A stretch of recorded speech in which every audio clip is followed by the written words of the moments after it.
Ako ay napakasaya noong araw na ako ay nanampalataya sa Panginoon. Nararamdaman ko na ang Panginoon ay napakalapit sa akin. Lahat ng problema ko sa kasalanan ay nalutas. Binabati kita!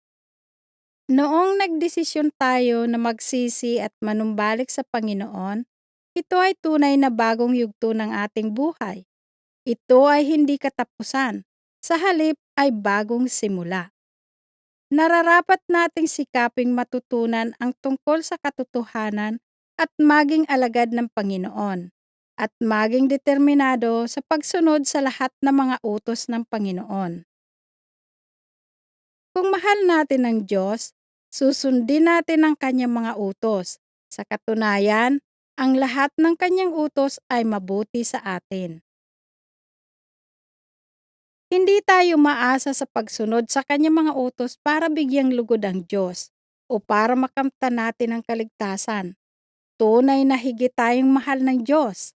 Napakahanda niya na patawarin tayo sa lahat ng ating mga kasalanan at naisin niya na higit tayong pagpalain. Ang kaligtasan ng Panginoon ay perpekto. Ang pagpapabautismo ay hindi nakakaalis ng ating mga kasalanan o magdadala sa atin sa langit. Pero bakit kailangan pa nating magpabautismo? Ang bautismo ay bukas na patotoo na ginagawa natin pagkatapos tanggapin ng Panginoon.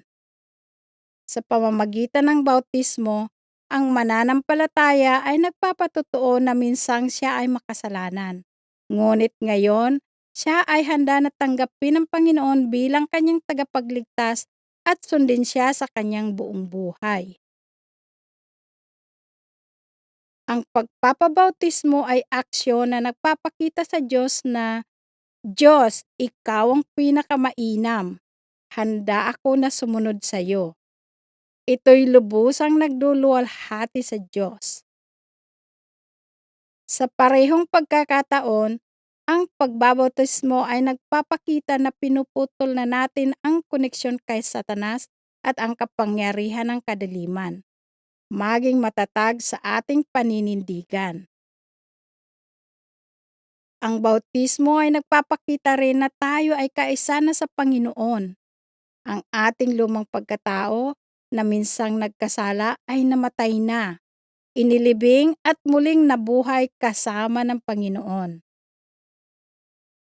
Bago lumitaw ang mananampalataya sa tubig, ito ay katulad sa kanyang lumang pagkatao. Kapag siya ay inilubog sa tubig, inirerepresenta nito na ang kanyang lumang pagkatao ay namatay at inilibing. At kapag siya ay umahon sa tubig, sinasabi nito na siya ay nabuhay na kasama ang Panginoon. Sa pamamagitan ng bautismo, napapaalalahanan tayo na tayo ay bagong nilalang. Nararapat lang na lumakad tayo sa bagong buhay. Ang lumang bagay ay lumipas na. Sa pamamagitan ng Panginoon, maaari tayong mamuhay na banal. Ang nirerepresenta ng bautismo ay tunay ngang nangyari sa araw na tinanggap natin ang Panginoon bilang tagapagligtas. Hindi na inaalala ng Diyos ang ating mga kasalanan at tayo na ay naging anak ng Diyos. Kaya nga, sa araw na naliwanagan tayo sa kaligtasan, maaari na tayo magpabautismo. Subalit minsan, kailangan natin pagplanuhan at maghintay sa tamang oras na magpatotoo sa ating mga pamilya at kaibigan. Ito ay napakadakilang biyaya na isapamuhay ang kautusan ng Diyos ng maaga. Higit pa roon, mararanasan natin ang pagpapakita ng Panginoon. Hindi na natin kailangan na matutunan ang lahat ng tungkol sa Panginoon o maging marunong tungkol sa Biblia bago tayo mabautismuhan.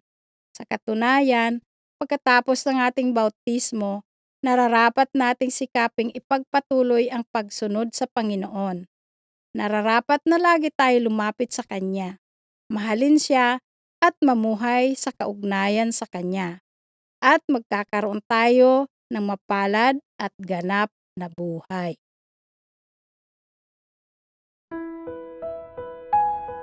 Ikaw ang totoo't buhay na Diyos, aasa sa'yo. Susundan kita sa tamang landas, utos mo ay susundan ko. Ako'y kay Kristo, kaisa sa Kanya, wala na sa dilim, mamumuhay sa liwanag. Mahal mo ako't ika'y namatay, aasa sa'yo. Lumang bagay ay lumipas na, namumuhay na sa iyo. Ako'y kay Kristo, kaisa sa Kanya, wala na sa dilim, mamumuhay sa liwanag.